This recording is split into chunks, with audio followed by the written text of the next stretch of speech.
Hey, good evening, everybody, and welcome to another edition of A Mummer Story. And today I have Chalie Nicholas with me from Pensport String Band.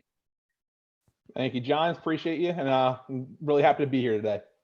Hey, so what did you think about this year's Mummer? I think everybody did pretty well. It was I was honestly pleasantly surprised this year. I mean, as you probably all know, we didn't find out till about October we were actually having this parade this year, and we kind Nice. of just pulled it all together as quick as we could. And I think everyone did a really phenomenal job this year with all the restrictions we had. Yeah, can't complain. So let's jump into this. So, how long have you been a Mummer? Man, I was born into mummery. So my dad's been a mummer since he was a really young kid, and he was with Avalon String Band for years now with Pensport String Band. Oh, nice. So I was back in born in '95. So from the day I was born onwards, I was a mummer. I was at the club all the time. I had my own little costume every half all the time when I was little. My first parade actually going up was 2004 with Avalon. I was a marshal that year. 2004, 2005, and 2006. Well, Yeah, it's been ever since. so how old were you when you said you started in the Mummers? So about 9 years old. 9 years old, my first parade actually going up. And honestly, ever since then, couldn't turn back. Nice. So I'm assuming when Yeah. you started your Mummers at 9 years old, what did you do? Were you still a part of the performance, or did you just march with the band? Well, so just at 9, I was actually helping with marshaling, making sure props were going where they had to go. And I know there was a point that was a year we had it was a wizard year, and they had these bunch of like trees that kind of moved back and forth like so. And being the 9-year-old that I was, walking up all the way up Broad Street from Oregon to City Hall got a little tiring, so I hopped up on one of those trees halfway down the block, got a free ride up, and we were good. So I got asked to do marshalling before, and seeing some of them props that those guys, and I know they're on wheels and everything. So give me some advice if I decide to do this. Is it tiring? Should John Levy stay away from that? Nah, John should hop in there, man. It's good time. Honestly, a couple years ago, I had to actually go back to marshalling for a year. I messed up my shoulder and couldn't go up as a playing member. So, and honestly, one more fun times ahead. It's fun time. You're basically, and I know a lot of people say the band's a mean part.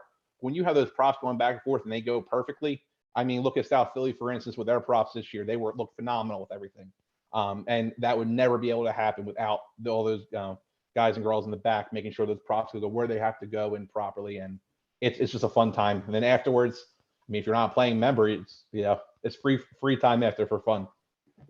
So what instrument do you play? So I'm a percussionist. Mostly play bass drum. Doing a little bit of snare when needed. It's the snare drum for any kind of jobs or performances or such. So mostly with percussion. I've also been learning saxophone for a while, but on and off. Nice. So you mentioned that you were with Avalon, and now you're with Pensport. Was there any other bands that you were a part of? Any string bands? No, so actually these are only two string bands I was a part of. This year, however, I mean it's a little bit different case. For this parade, Pensport and Hegeman went up together for this parade. So we kind of joined forces for just this year, the 2022 parade. So we kind of everyone there ended up being a Pensport Hegeman member for the year. So that was definitely a cool experience. So I mean, we can add one more in there for us. Cool. So you mentioned again you were marshalling at around 9 years old. So as your first year, playing your instrument, you're marching with the band. Describe your very first parade. What kind of adrenaline was going through you? Man, that first parade was fun. So my first parade going up as a marshal was a good time. I was a little young, so couldn't really appreciate, I think, how much fun it actually was. But my first actual year in costume and doing something was with Pensport back in 2011. And man, that the minute you turn and you get out there and do your performance, it's a fun time. Well, I know some people, they get a little nervous. I just find it to be so much fun. You just get to see all the people in the stands. You get to, you have a big smile, put smiles on other people's faces, and it's one of those things. Just makes you so happy when you do it.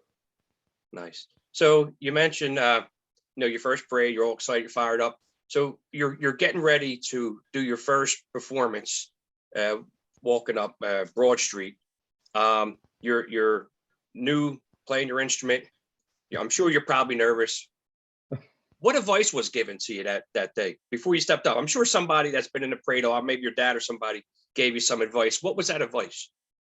So yeah, so I'm gonna actually give you a couple pieces only because I've done a couple different jobs basically in the mummers. My first thing I was doing with marshalling and dancing. Dancing was the first one in costume. The biggest piece of advice I got from everyone was make sure you smile and make sure you have a good time doing it. Because if you don't have a good time, they know that. When I say they, I mean judges and also the people in the stands. If you have a smile on your face, but your eyes look like, oh my God, I'm going to hit by a bus over here, they could tell. That's two big pieces of advice was smile and have fun. Is playing. That big piece of advice I got from actually my drum mate that year, Crystal. She was basically just saying, don't be nervous. You know what you're doing. Just do it every time you've done it every so far, and you'll be fine. So that was definitely a big piece of advice because a lot of people you think it's different, but I mean, you've been playing this music for 3 months now, or longer potentially, depending on where you are. So you know what you're doing there. So there's no reason to freak out, no reason to get nervous. And then this year was very different. This past year, my first year actually as captain, and that was a big one. Definitely was a little bit more nerve wracking because in my head I'm like, well, if I screw up, it means everyone behind me is going to get messed up too. The big piece that actually came from my dad, who was captain of Avalon and Penn Sport for years, was just be the leader, be the guy, and just don't worry about it. If you mess up, no one knows except for you, because you pull a little what we call a captain move and you move forward. But it honestly, that the biggest piece of advice that really helped was be yourself, have fun, and that could go for anything. Nice. So what would the years you've been doing the Mummers Parade, what would you say was your most favorite performance? I'm going to take a little cheat on this one, and I'm going to have a tie between two. 2011, and it was Penn Sport, was our Arabian theme, and I don't know why. There's no rhyme or reason why, but this was my favorite year. I think the music was just awesome. The drill was great. The props we had were just fun, and all of us just had so much fun doing it that year. It was just one of my most fond memories, and one of our last years actually walking all the way up Broad Street too. So it was definitely one of my favorite years. And then my tie was also with 2022 this year. Mostly my first year being captain was definitely a big part of that, just because it was a huge honor. It was an awesome time, and it just we had two bands going up together, which no one did before, and it was it had challenges in it, but honestly, it was a bunch of great people going up, having a great time, and every part of it was fun that day. Nice. Now let me hit you with the other one. And I'm sure everybody has their goods and their bads. So what would you say was your least favorite performance? Not that you just didn't think you did well, but you just think maybe you could have done a little bit better. This one's easy for me. 2018 was our Spanish year. So 2018 was the year where it was like -5 degrees out. Everyone was freezing. They had code blue. Everyone had to go inside except mummers go outside and play. That year was just brutal. As soon as we got up to the judges' stands, no one had time to actually warm up. So by the time you got there, I think if you listen about half a minute in, you could hear all the horns freeze immediately. As soon as the horns freeze, you're done. And it was a brutal year. It was just so cold. We should have really never been out in the street that day. And it's one of the years I'm like, yeah, we did it, but I'm glad it's over. So you're walking up Broad Street. You got a band on in front of you guys playing. They're just finishing up. You guys are getting ready to take the stage. Describe the adrenaline now that's going through your guys. I mean, the entire band, even as the captain, because at one point you're going to become the spotlight of the show once the band or the prop split apart. What adrenaline's going through? Man, it's when I say it's pure adrenaline, you have no idea. At a certain point, something takes over you, and you just go on autopilot, and it's just you're out there, and all you see is those bright lights, the people in front of you, the big judges standing up top, and it's just this moment of just fun, adrenaline, and you're just so excited to finally all this work you did all year long, between props, music, choreography, a drill, everything, costumes, anything else that you possibly could do during the year, all culminates in this one 4.5 minute routine. So this year, the way we came in, we had like a little like rocket ship kind of backwards going back this way and turn for captain reveal. And I could say of all the years of being a Mummers, to me, that moment of turning, man, that hit, that hit hard. That adrenaline hit real hard that moment. Here's a definite straight up Mummers question: Broad Street or Market Street, and why? Broad Street, 100%. My fondest memories growing up the street, which I mean, of actually going up the street, were when like going up past St. Agnes, when there were like hundreds of people sitting out there cheering us on. We're even down at Argon Ave, or even further up Washington Ave. When you have groups of people that just want to see you perform, listen to you play some music, watch see the awesome costumes you guys did, the good props, and all that kind of stuff. There's nothing like it. I really mean that. There is nothing on this planet like that. Like just going up and seeing all these people having fun, being happy, being entertained, and also seeing how diverse it is too when you're up there. I mean, like when you think of Mummers, you usually think that down Second Street, all the Irish guys down there. When you're going up Broad Street, man, it's everybody out there. It's old, young, every race, every religion, everything. Everyone's up there, and they're just having a good time. And that's one thing I believe that Mummers really should be about, and always should be about, is make sure everyone up there is having a good time. Yeah, right. So definitely Broad Street. And I think I'm a police officer, so I've worked the parade a couple times. I've worked Broad Street and Market Street, and it really didn't matter to me at that point because I'm watching the crowd and trying to stay warm at the same time. But you guys are at least moving around a little bit, Yeah, it's a little easier for us to stay warm, especially now with having the buses up there. Everyone gets cold, you hop on a bus for a few minutes, hop off. You guys do not have that luxury, and let me tell you, I think I speak for most people, if not all people. We do appreciate all the work you guys do that day, because none of what we do could be possible without you guys doing your jobs there.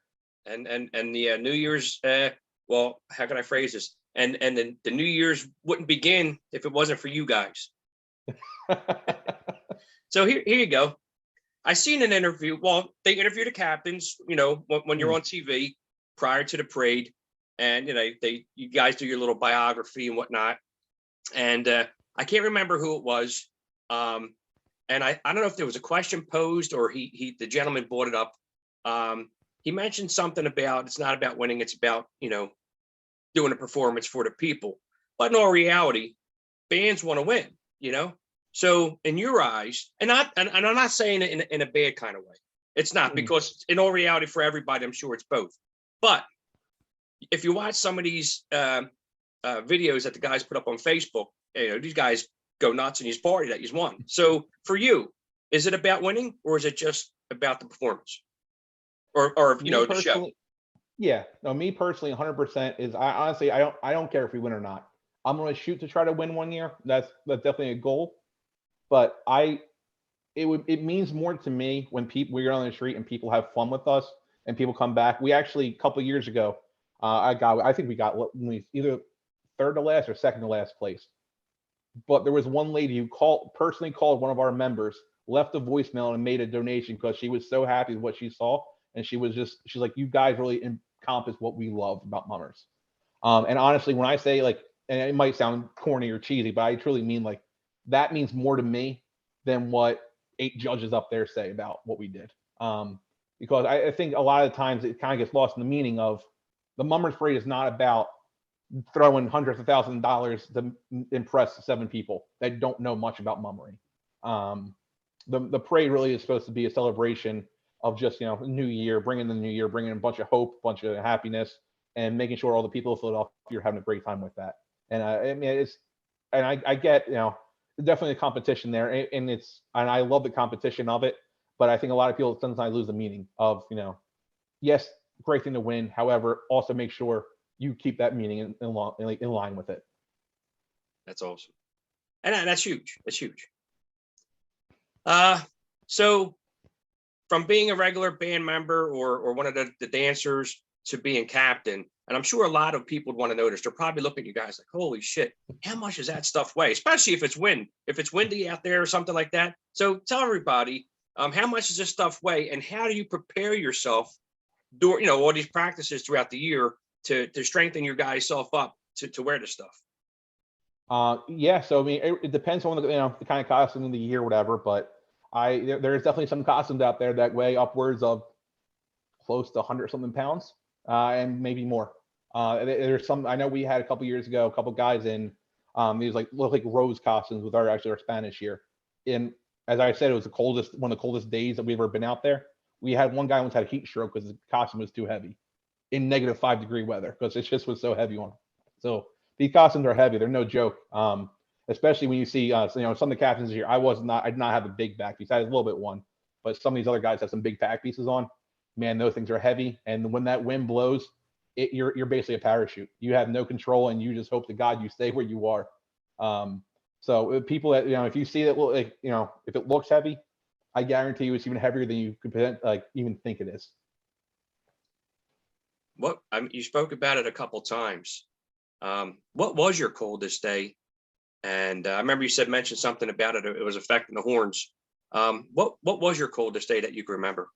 What was the Yeah, temperature? the 2018. I think the wind chill on JFK that day was -6 or -7 degrees.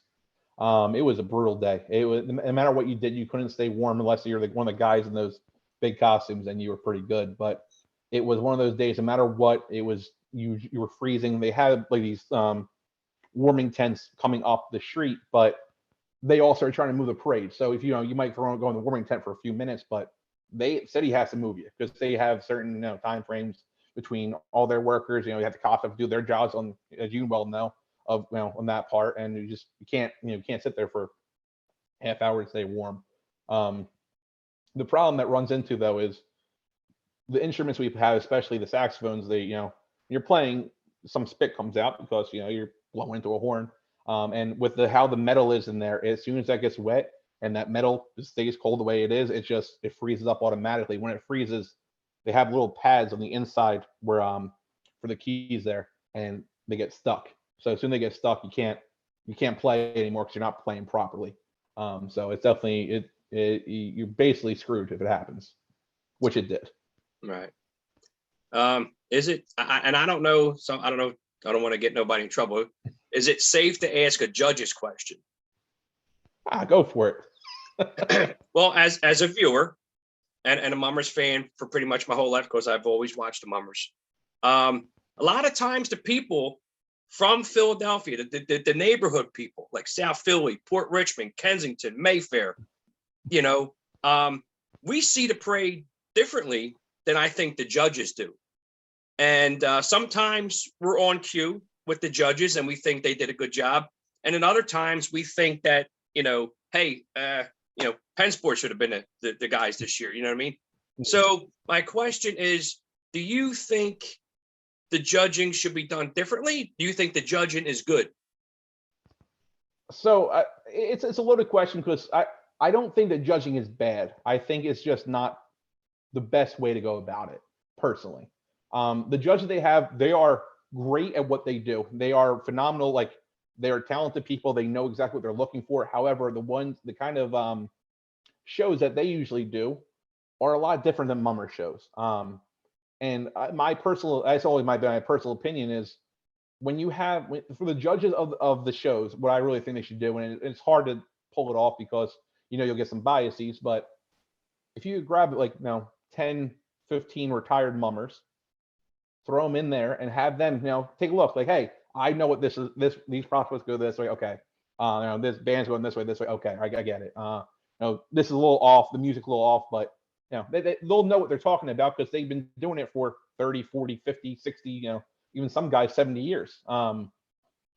Just my personal opinion is, you should get people that have done it for years, know exactly what they're talking about, know what they're doing, and have them be the ones to decide, like, okay, yeah, you guys get 85 points on this, where you might mess up here, so you're gonna get like 70 points on this. You know what I mean? Like, so my personal opinion is the judges are not the problem. However, I think there could be a better way to go about it. Well, I'm gonna do one better for you. I think the people of Philadelphia should be judges. As long as the Yeah, I dude love ain't that. from K&A or Kensington and Somerset and strung out, I think we can get some fair. We'll get some fair, points in there for everybody. Yeah, to me that would be great. So do you have anything at the house? Anything staying by that you wanted to show anybody, or? We actually, so me and my wife got married this past summer, back in July. Oh, It got congratulations. pushed back. Thank you. Yeah, it got pushed back from COVID stuff and everything. But we actually had, and when you're in a string band, or most mummers in general, when when you get married, you basically have string bands there. So actually, we had a picture right here Very cool. as me and my wife in the string band. We actually ended up having, it's hard to see how many people, we had about close to 45 playing people, actually at the wedding, to the point where you couldn't fit on the dance floor for how many mummers showed up that day. And then when I say that means the world to me, it meant the world. And it was people from Pennsport, people that used to be with Pennsport but have moved on to other bands that came back just to play, just because, we're close. I mean, we're friends, everyone's friends at this point in mummery. People that were at the wedding that were mummers brought their instruments. When I say that was one of the most meaningful things and heartfelt things, it was awesome. So it definitely is very meaningful to people like me that are involved. That shows how other people appreciate, all the stuff that you and your family go through for mummery and reciprocate it. And so, yeah. Very cool. Wrong pipe. So yeah, that's the word. Sometimes the camera flips back and forth between us talking. So Yeah. do me a favor, put up the picture one more time for everybody. Yeah, absolutely. Yeah, here it is right here. Me and my wife with a bunch of the mummers there. Again, it can't encompass all of them. But yeah, we had probably upwards of 40 something people there. And we also even had some of the band we had for the wedding. I think of all the people there, maybe 75% of them were actually in Quaker. And I remember seeing a couple of them bring up their horns to play with them as well. So it's an awesome brotherhood. And anyone that can get involved, if you can do it, I really suggest you do it in any way. Whether it be a marshal, dancer, player, if you want to show up and help play, set up the club on New Year's Day. It's anyone that can do it definitely should do it, because it's a great experience, and I promise you'll never regret a day of it.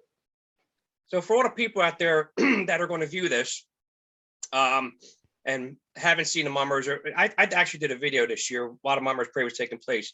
In final, what would anything you'd have to say to all the people in reference to the mummers? Yeah, I mean, and this is one thing I really want to make a good point of, because I know sometimes mummery gets a bad rap on certain things. Don't judge mummers by the few idiots out there. Because there are a few idiots out there, and we all know what those idiots do. And sometimes idiots have the loudest mouths, or have the camera on them. With Pennsport, I only speak on Pennsport, and I also can speak for Hegeman String Band, because being with them for this year, they are two of the most welcoming places I've ever been in my life. They don't care who you are, what you believe, who you love, anything. If you want to be involved and you're a good person, man, we're happy to have you. You'll be part of the family 100%. If you're in, we're in. And I could probably talk for a lot of the clubs out there that we don't care who you are, what race you are, what creed you are, what sexuality you are. We just want to keep this thing alive. And if you want to join, and you want to experience this great tradition with us, we want you there. That's one big takeaways I always want to make sure people know is, sometimes you hear the idiots out there running their mouth, but we promise you a lot of people are out there rather it be the other way. Well, I just want to take this time to thank you and your family for allowing you to have some time with me today to do this great documentary, I should say, on the mummers. And for everyone watching, don't be afraid. Get on here with John Levy, and we could talk. Everybody has a story, Thank you, John. I really appreciate you having me on here. It's been a great time. All right. Well, good luck to you and your family. I know you got a little one coming soon. Wish you guys all the best of luck, and I'll see you guys next January the 1st. Thank you very much. Yeah, hopefully maybe we'll get you in Pennsport pushing a prop up there this year. I don't know, John. I'm trying Quaker City, or not. Let me apologize. Hold on. South Philly's trying to get me already. tell Denny that, tell Denny we'll take you first, and we'll let him know. All right, man. You take care, and thanks for coming on. Yep. Thank you, John. I appreciate it.